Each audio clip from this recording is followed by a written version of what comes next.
Okay, you guys, welcome. For those of you who don't know me, my name is Chloe Ballatori. I'm a relationship and communication expert. I'm a graduate of Princeton University and Pat Allen's Want Institute. Pat is my mentor in this work. She has her own school and she's kind of a legend in her own right. She mentored me, she's mentored Marianne Williamson, she's mentored Patty Stanger of Millionaire Matchmaker, and many others. And she actually wrote a great recommendation of me on my website. So if you want to look at that, you can do so. Um, I've been doing this work over a decade now. I'm over 20 years married myself. I found this work when I was about 10 years into my marriage. And I can say that this work changed my life, and I've watched it change the lives of thousands of other people. Um, what's unique about this work is not necessarily the scholarship it's based on. That's pretty well established, and we'll get into that in a minute.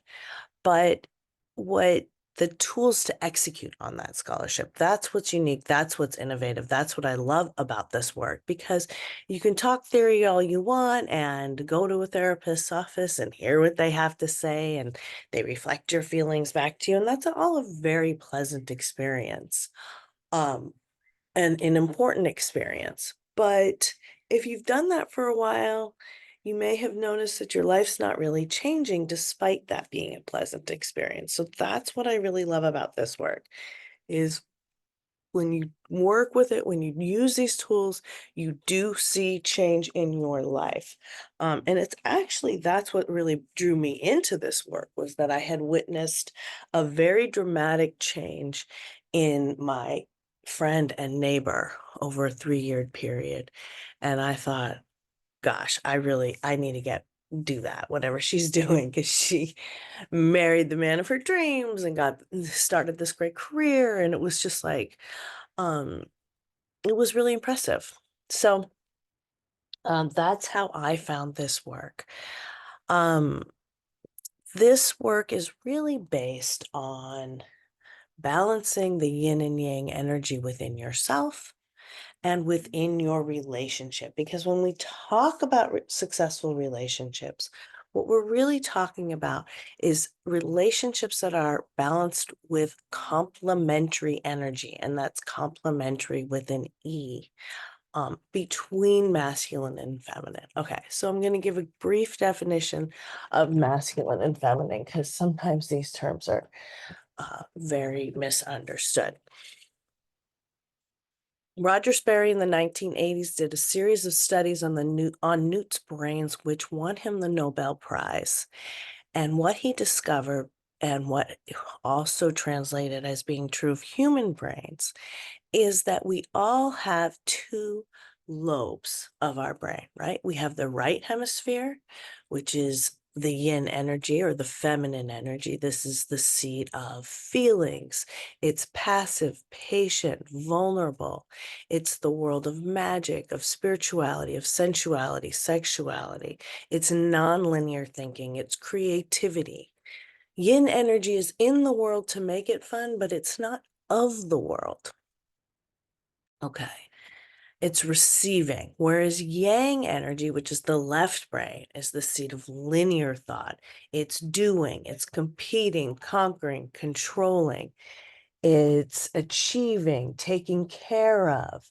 Um, it's the most of us are in our yang energy when we're at work, and yang energy is very much of the world. Okay, so that's the left brain, the world of thoughts. This is I'm breaking it down pretty simplistically, but again, if you want to learn more about this, there's great book by Dr. Kim and Dr. Lee called The Yin Yang of Life. And it really breaks down almost everything in the world between yin and yang energy. And every time I look at it, I get a deeper understanding. But what we're looking for in relationships is this balance of energy. And it doesn't matter if it's a heterosexual relationship or a homosexual relationship. This complementary energy is what helps relationships last, and those are the tools that I teach. Um, all of us are both. All of us are both feminine and masculine, okay? And one is not better than the other. Um, Women, as we get older, we tend to get more masculine because estrogen drops off. And men, as they get older, they tend to get more feminine because their testosterone drops off. So it really it can change throughout your life, and it can change throughout your relationships what this balance is. Um,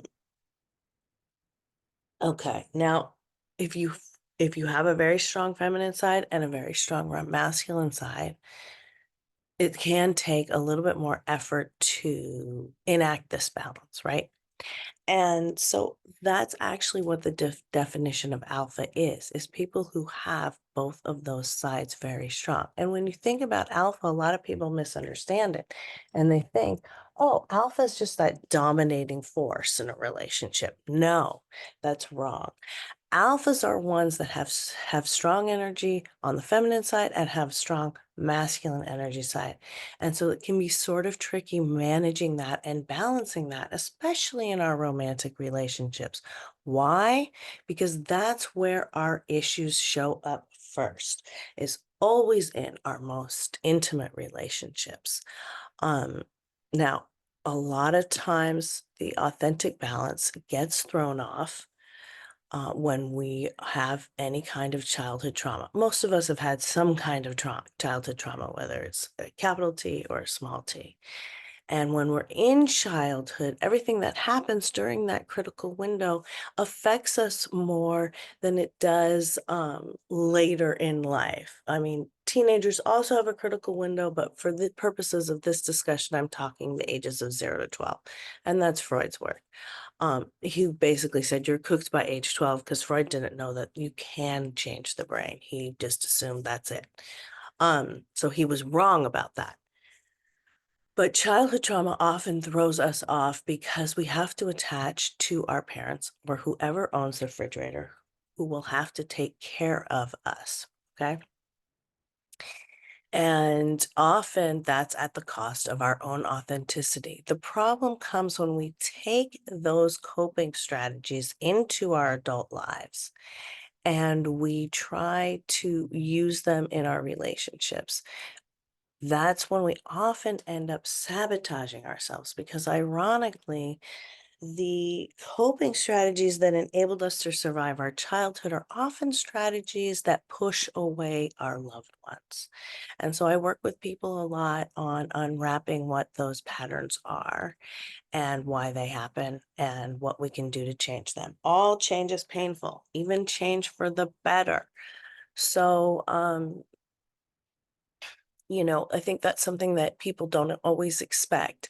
Pain is really an indicator that change needs to take place or that change is already taking place. And sometimes when you're making changes, at first you feel really good and then you start to feel bad. And sometimes that makes you stop making changes and then you're back to square one, which is kind of worse. So I really help guide people through those changes so that they don't lose their nerve and they push the arrow through because that's how you really get the catharsis, how you evolve spiritually and psychologically. Um, I mean, again, we live on planet Earth. This is a planet of duality. We cannot expect that we are going to be happy all the time. Sometimes we are going to be going through pain. And so part of this work is also understanding that pain and going through it with grace and hopefully desensitizing to our triggers so that we can have more successful relationships and get what we want out of life. Okay? So that's in a nutshell what I do. If you don't understand everything, that's okay. You know, it takes repetition, it takes coming back time and again. So I give this introduction, and then my favorite part is taking your guys' questions. So I'm gonna open it up to questions right now. I work with men, I work with women, I work with couples. I work with teenagers. I also teach this work in small groups several times a year. I've written 4 books on this work that you can check out. And the first one is How to Live, and that's really the basics. So if you're interested in that, check that out. I also my most recent book is Daddy Issues, and that one I put a lot into. But yeah, they're all good. So okay, I'm gonna open up to questions. I also love to hear your guys' updates. It's pretty cozy right now, so you know, don't be shy. I know sometimes it's hard to share in a group, but hi Lee. Well, hi there. Looks like we got a nice little group today. Yeah. How can I help you? Got a question for you. How long, let's say you meet somebody and you've traded numbers, Mm-hmm. changed phone numbers. Uh, you got past the 5 flirts, so there's, all that. How long before you text this person or ask them out or uh, like how long before once you get the number and you've said a brief hello? Why not go right away? Why not like that Well, day? well, I'll tell you what happened. Friday, Okay. was it Friday? Today's Thursday. It was a week. It was last Friday night. I was at a place I hang out at, hear live music and stuff, and there was a huge crowd. And there was one young lady there who I had my eye on, and you know what's so weird is this happened with the girl I dated before. All I did was see her and didn't talk to her, didn't look at her. I just saw this person. I said, I like that. I want, and then immediately disconnect myself from her. And within 10 minutes, they're dancing next to me and they want to talk to me. It's really strange how it's like a psychic thing or something. It's like I'll be looking at them and anyway, so Wait, so what are you saying? What do you mean you disconnect them? it's like I detach from any expectation. Okay. It's like a detachment where I'll see them and in my mind I'm like, ooh, I like that person. And then I'm able to detach Okay. and I just go about my night, have a nice evening. And somehow they end up like gesturing to me or like with my ex, she wiggled her finger at me Okay, but I wanted to stop you there. Why are you detaching? Why don't you because make your because I don't want to get any my hopes up or any expectation. And so I just kind of I don't know why. I just maybe I'm in my mind I'm thinking, Okay. I don't think you need to do that. well, I don't want to, it's I guess part of it is too, I'm just coming out of this breakup, Just in but general, though, avoiding stuff and trying to avoid pain and kind of hedge your bets in that way doesn't really work. Like worrying, it's kind of like worrying about something to prevent it from happening. yeah, I just want to see, I know you're working on your masculine side and beefing that up. And so I want to see you being more active in meaning acting on what you want, so not disconnecting necessarily. it's Maybe like it'll make your it's just a mental detachment from any expectation. It's like, okay. I just all I do is I shift because if I keep looking at her and it's just I don't want to be creepy. I shifted my focus back to the live music and stuff is all. That's Okay. all. Okay. I So you just kind of notice, but I you just don't, saw you wait somebody. to make a move. Okay. I just saw them. I just saw her and thought in my mind she's attractive or whatever. And so, but long story short, so we um So you waited till she came up to you. she happened to be standing right next to me. So Okay. I thought, oh, wow, there she is. It happened again. They come right up to me. And so I said, my friend was with me and said, do you know Lee? And I said, no, I introduced myself. I said, hi, we started dancing together. We are having a nice time. Nice. And we did trade numbers. And the reason I was wondering how long, because I didn't want to text too soon because I was afraid it might seem desperate, like, Hmm. should I wait a couple days? Should I wait a week? Should I do it immediately? I don't know. But there's a general rule of thumb because I'm getting back into this at the square one here again. How many days has it been now? Well, she replied, I actually called her 2 nights later. I called and left a message Okay. and said, I enjoyed meeting you. I'd love to, I had asked her how she felt about meeting for, Excellent work. that Excellent work. I'd asked her initially that night. I said, how do you feel like getting coffee or drinks or something? And so I texted her, and on a Sunday night, I called her, left the message, and said it was nice to see you. You seem like a lovely person. Let me know when you're free. Let me know I'd love to hear how your day was or whatever. Well, Hmm. she texted me back 2 days later, Hmm. and we made plans. And I believe it was Tuesday night, this past 2 days ago, Okay. we went to dinner. Excellent. Took her to dinner. Um, What a success story. Look at you. well, yes, I will say that unfortunately it appears there are some differences in our spiritual views. Okay. Uh, so I mean, we have a lot in I'm just common. celebrating the success of getting the date and going on that. Okay, It's so then what exactly. happened on the date? It didn't go Well, good. at the very least, this is helping me distract myself from the previous relationship. And I'm like, hey, there's a new beginnings here. I'm shifting my focus away from the past. I'm moving forward. And um, the dinner was great. She's very attractive. We work in the same field. Um, we do have a lot of similar views, but unfortunately, what's the word? Dogmatic Bible type.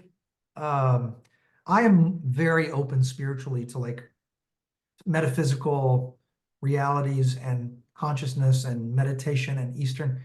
And she's like kind of more like her views are, even though they really aren't different, they are in her mind. And so to her, the Jesus Bible, very dogma conservative religion Okay. views. And I'm like, oh, been here before on the first date. Okay. Probably ain't gonna work. Okay. So Okay. I let it go because of that. And I mean, Right. I really was open to talking about it, but I could tell a lot of times I meet these dogmatic Christians and they're very confrontational about Right. Okay. views. Fair And enough. Yeah. so, but that was But my good for deal. you for getting out there and calling. I mean, I think 2 days is good. I think the next day's okay. Okay. Um, Okay. you know, the longer it goes, the less interested you appear, you know? Mm-hmm. Mm-hmm. Right. So Right. I Well, I think think that's why I was I successful think getting within a couple days is good. yeah, I think that's why I was successful getting the date so soon. When, Okay. and dinner was great. It was a really nice restaurant in Redondo Beach. It was really good food, vegan, and I was Good for surprised. you. And good for you in like, you know, knowing yourself well enough to know, hey, this is a flag. I mean, you're getting much better at seeing things early on, don't you think? Yeah, oh yes, and I kind of because I've been through so much trauma with the dating apps, Mhm. it's sharpened my senses to where I can tell really fast. So I can feel things. I don't know if you know what an HSP is, but Yes, of course. Yes. I definitely fall into that. Highly sensitive person. I have this deep feeling and deep thinking in me, in my nervous system. I'm very, it's something I've had to understand as I grew up and work with, but I can tell when it's not a match very quick. Okay, good. So, but Good. Yeah, I mean, because we can't like prevent all vulnerability, but we can see the truth when we can see it. We want to see it early rather than later. And so that's very good. I, I I am think thinking that, I'm counting this as a success, even though it well, wasn't a thank you. love connection. I had a feeling you would, and I, I think that, it's also important to take a break. I feel like I may need a break right now because I mean, Yeah, let's see what I'm, happens. I'm very fortunate. I'm very grateful that women find me attractive and that, it's never been a problem so much getting a date, but finding the right person is challenging and Yeah. also just protecting myself and like resetting this and like how long of a break? I mean, he You'll would, see. I think just see how it goes, you know? If you meet someone you like, you're going to want to act on it.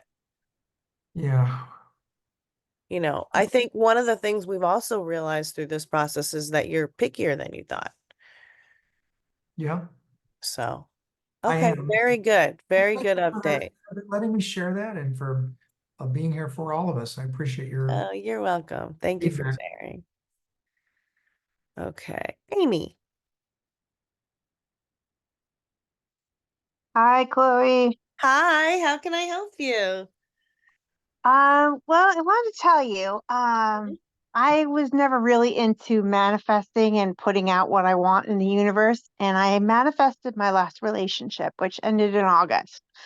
And I'm having like this phantom feeling, like I really enjoyed him in regards to how he treated me. He made me, you know, uh, at his level of needs, right? He put me where he, took care of himself. And obviously it didn't, things didn't work in the relationship, but I missed that phantom feeling of how he treated me. And I meet people all the time. I don't have problems getting a date. I just, again, like Lee said, trying to find the right one and there's a needle in the haystack.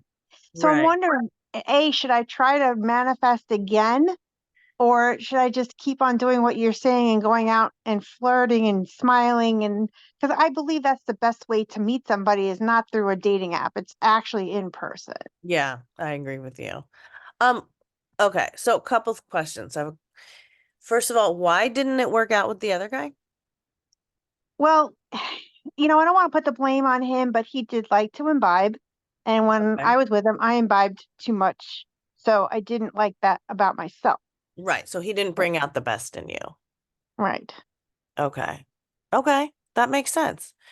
Um, did you ever talk to him about it or did you just move You on? know what's funny?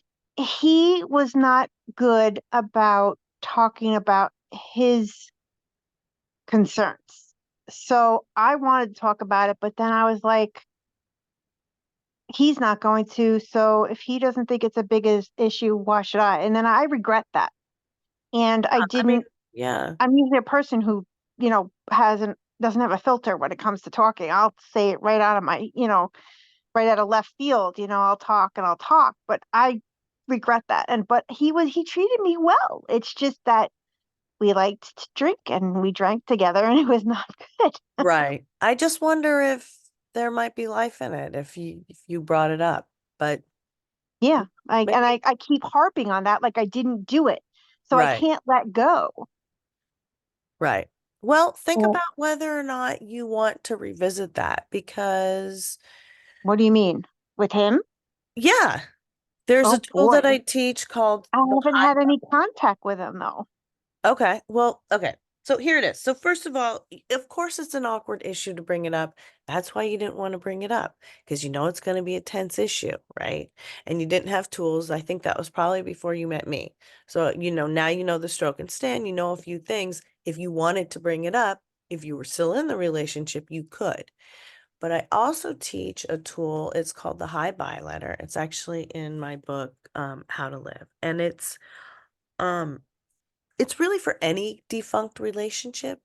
But if you keep thinking about someone and you think there might be something that is worth revisiting, resuscitating, whatever it is, and of course I taught this a lot during the pandemic. We did a lot of high buy letters during the pandemic. Then that I can explain to you what it is if you think that you might want to do that. I don't know. Okay. I Well, don't think know. about it, because like you said, it is hard to meet people and that, you resonate with. And I like that you're prioritizing the way he treated you and the way that he makes made you feel. That's very important. Um, so, the basic, you know, this letter, this hi bye letter works. It's really the best thing to use if you do decide to reach back out. Um, it I'll just give you the skeleton of it. It's a little overview of you write, you say, I know it's been a while. I'm writing about, I had some thoughts about our relationship. You tell him everything that you liked about the relationship is the next paragraph. So it's the second paragraph. Then you tell him everything you didn't like about the relationship using I statements. Then you tell him what you want in a relationship. Then you tell him what you don't want in a relationship. And then you thank him for the lessons. How long were you with this guy? Almost a year. Okay, so that's a significant amount of time. Um, so, something to think about. If you do decide to do it, I want to offer you that once you write it up, you can come to this group and read it, and I will go over it. I'll listen to it and help edit it for you if it needs editing. But usually these letters turn out really well. So it may not need a lot of editing. But there's also a catharsis you go through when you write it. You might go through that exercise and decide you don't want to send the letter, but it still will be some kind of catharsis. You know what I'm saying? Gotcha. It'll help you kind of like flesh your feelings and ideas about it. Okay, so then what was the next part of what you said? Well, it's just it's hard for me to let go, to move on, in regards that I'm fearful that I'll never meet a guy again, like, who treated me so well. Right. In regards to, we did so many things together that we both enjoyed, and we had, a great time. It's just that we just had too much to drink when we did stuff a lot of Okay. the time. Okay. And I want to find a guy again like that who doesn't like to imbibe, because I never really liked to drink before I met him. So, Right, right, right, right. And so of it's course, like, we don't want to go about relationships trying to change people. But sometimes when you approach it like, hey, I really enjoy spending time with you. I don't want to lose what we have. You make me feel so good, but I'm uncomfortable with how much we're drinking. What do you think about drinking less? And just see what he says. I mean, if you were, that's what if I it wish was I had happening said now. when we were still together. Yeah. Right, right, right. Well, that's okay. I don't want you to spiral on that. You can bring it up still. It hasn't even been that long. But people are writing these letters after years. Wow. So if there's something there and it's meant to happen, then it'll happen. Now, your second question was about manifesting. What do you mean Yeah. about manifesting? I I had a friend of mine whom helped me put this letter together. Uh-huh. And I wrote everything down I wanted in a guy, and I actually met him at a live music event, and he was smiling at me from ear to ear. And he just like did the, like you said, and it freaked me out when you said that, like the 5 second thingamajig. And I was Yeah. like, oh my God, that actually happened to Someone me. did it on you. Yeah. And I was like, that's never happened to me before. And it was really a nice feeling that somebody had done that. And it's, taken me so long in my life to have something like that. But again, it still didn't work. And I'm not getting any younger. So I'm Well, like, okay, where is it? is that the guy that you drank too much with? Yes. Okay, so it's the same guy. Okay, got Yeah. it. Okay. I like doing that. I mean, I think it's a good idea to know roughly what you're looking for, but I think sometimes we get too attached to those lists and it can close us off from people who might be good for us, but we might not be able to predict that they're good for us. Humans are typically not that great at predicting what will make us happy.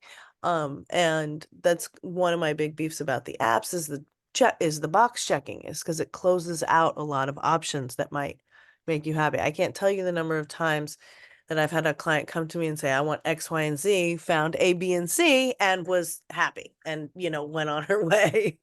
Well, So, what about, what's the word I'm looking for? Like deal breakers and stuff like that, like things you can't have, like you can't deal with, like, you can't have that in a relationship. So is that right. part of a manifestation or not? Um, Yeah, I mean, I think it can be. But again, I think one of I recently had, okay, I'll give you an example. I recently had a client and she wanted to get married. She wants to have kids. She's actually already pregnant now. So this is a success. Congratulations. Yeah, this is a success story. But one of her things is I want to meet a guy who hasn't had kids before, right? I don't want to be a stepmom. I don't want that to happen. And she met a guy who was divorced and had two kids. And she really liked him, but she pushed him away and pushed him away because she didn't want to be with a guy who, was divorced and had two kids. She didn't want to be a Right. stepmom. She wanted to start fresh with somebody. And so, like, for the next 6 months, she was dating around, dating around. This guy was, she worked with him, not every day, but like in a kind of a lateral way. So she kept kind of being exposed to him. And she was dating different people. And one day, they were working on something and they ended up going out for drinks and, one thing led to another. And lo and behold, now they're married and pregnant. And she actually really loves being a stepmother and the kids are really great. And it's a really good example of like a blended family, so far. I mean, it'll obviously change when her baby's born, but so far it's been, like I said, a real success. So that's the kind of thing I'm talking about. Obviously, there are some things, yeah, that, you don't want, you know, there's some things a lot of women won't date a married man, right? Even if they're separated, right? Because a lot of separated men end up going back to their wives. Mm, Not always, but it can happen. So that's a danger. So it is good to know like what your preferences are, but I just also don't want it to let those things get in the way of the magic of the moment. I get that. Yeah. So where's the fine line? I mean, there should be a fine line, correct? I mean, Yeah. I hate the shoulda, coulda, wouldas, but there's things you can't tolerate in a relationship, and you can. Yeah, So, and addiction is one of them. So if this guy mm, that you're talking about turns out that he's like, if you do try again with him and it turns out he's an alcoholic or he's not willing to give up drinking or he's not even willing to taper his drinking for you, then obviously that probably wouldn't work, right? So right, addiction is something that's often a deal breaker, but even then, people will try to negotiate, and see. I mean, one of the things that motivates people to get to break addictions is love, is relationships. And we really only have the context, the ability to heal in the context of a relationship. Because it's fine to be all on your own, but ultimately we live in a world where we need to interact with other people. And absolutely. and so that's where the real healing occurs is when you can take your skills into the relationship and learn how to negotiate with love. Um, Mm, so does that answer your question? yes, thank Okay, you. good. You're welcome. And I look forward to hearing your update and what you decide. And thank you for sharing. Okay, what about you, iPhone? Do you have a question for me? Are you just listening tonight?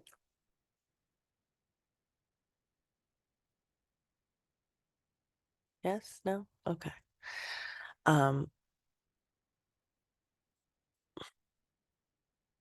okay. Lee, you have another question? Yes, I do. I wanted to Okay. piggyback on something Amy said Yes. about deal breakers. Yeah. So I have about 10 deal breakers that in my experience, that I tend to like go, uh-oh, red flag. Mm-hmm. And I'm wondering, are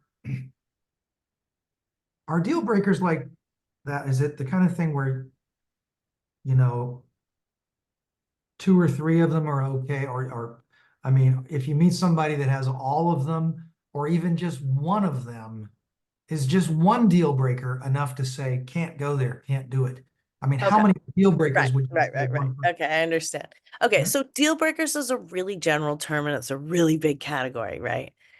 Um, deal breakers could be that he's married. Deal breakers could be that she used to be an exotic dancer. I remember that Yeah, was an issue that came up for you. But yeah, that for was. me, the real deal breakers are, does she respect you? Right? Does Oh, he cherish you? you think that's the most Do important? their words and deeds line up? Mm-hmm. Do they listen? Do they own their mistakes? Mm, For me, the that's good. deal breakers are more in communication. Because if I can get, and the communication obviously reflects the character of the person. Yeah. And I'm talking about, not just romantic relationships, but friendships, business alliances, Mm, family relationships. For me, I set a rule in my life that I'm not going to have people in my personal life who don't cherish my feelings.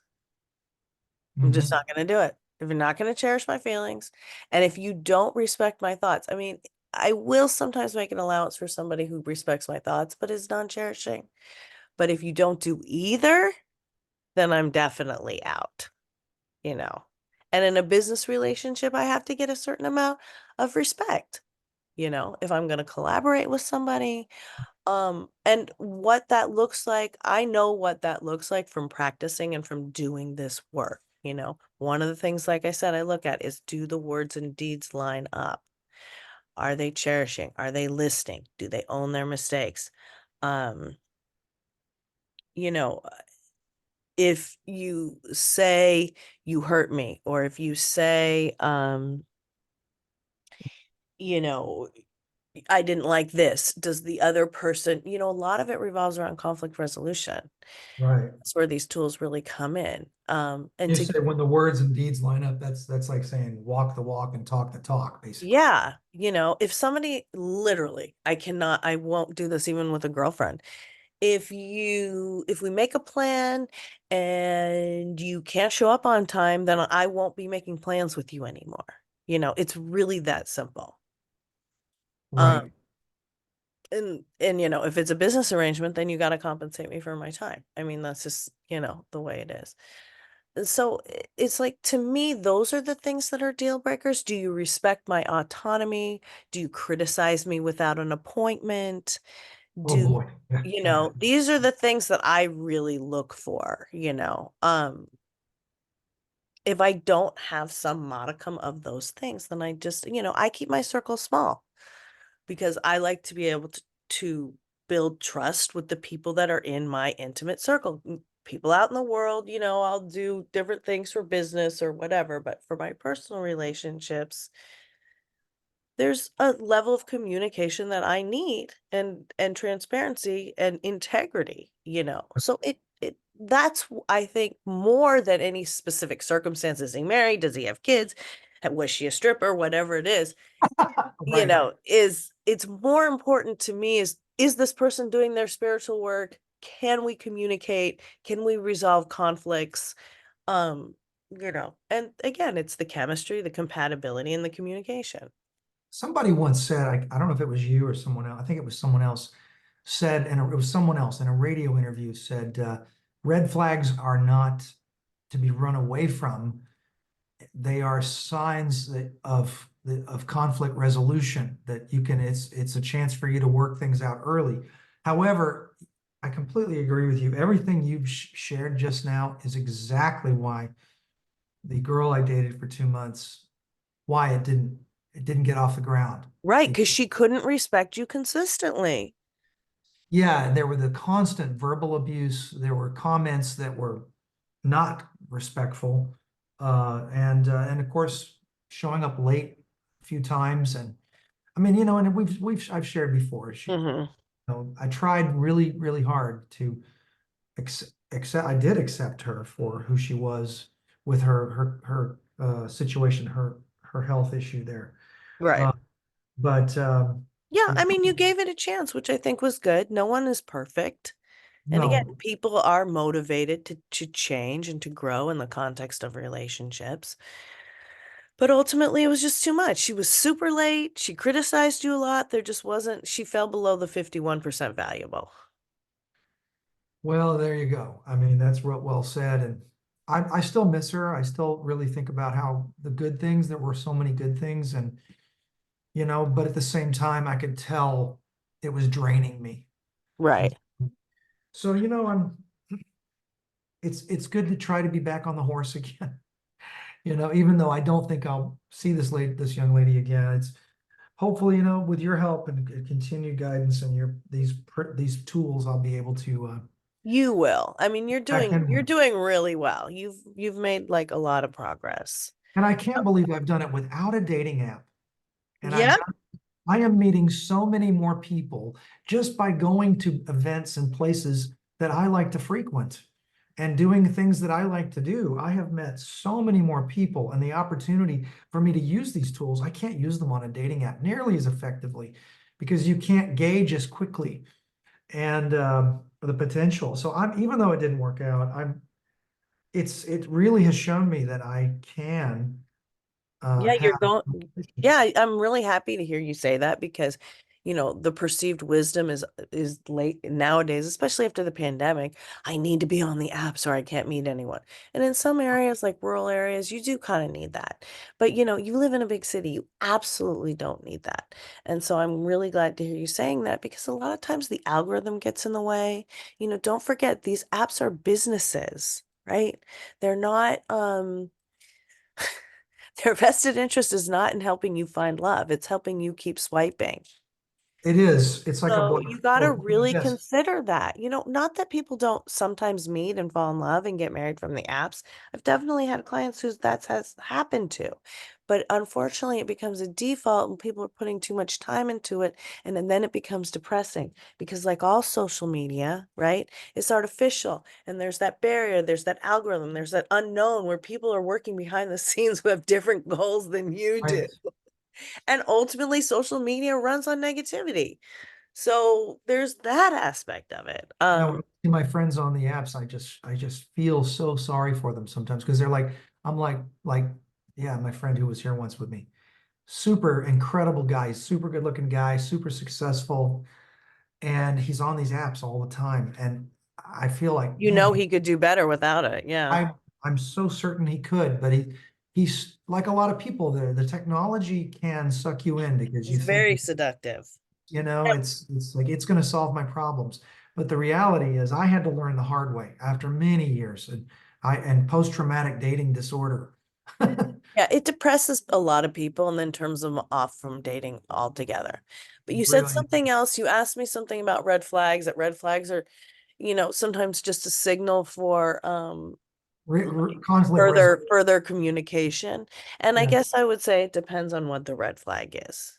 yeah, yeah. That's a good Sometimes point. you see something and you just know, that it's not going to work, you know. Yeah, because the first 3 months are supposed to be the honeymoon, and it felt like Right. the first 2 months felt like I was on this roller coaster that was taking me up and down emotional. I was just like, oh my God, what am I getting into here? Just communicating with her was, But I'm really proud of you for doing it because like I said at the top, yeah, it's life is not without pain and the cost of doing business, the cost of living life, the cost of getting what you want, going for what you want involves encountering conflict. It yeah, involves dealing with difficult people. It always a involves risk. being triggered. And it's just the best you can do is to, use those painful opportunities as opportunities for change and for growth. That always helps in terms of giving them some redeeming aspect. But I think there's like this myth or an assumption that especially, if I get into a relationship, then all the pain will be gone. And that's just not what we have here on earth. So I really commend you for putting yourself out there and, you know, if it Well, works, and trying. That's the best we can do. And that's why I say it's a success. I Because we love can't that you said control that. the outcome. We can only control the effort. That's exactly right. Yeah, it's all a discovery process. Thank you so much, Chloe. You are so welcome. Okay, any final thoughts here? I'm gonna wrap it up.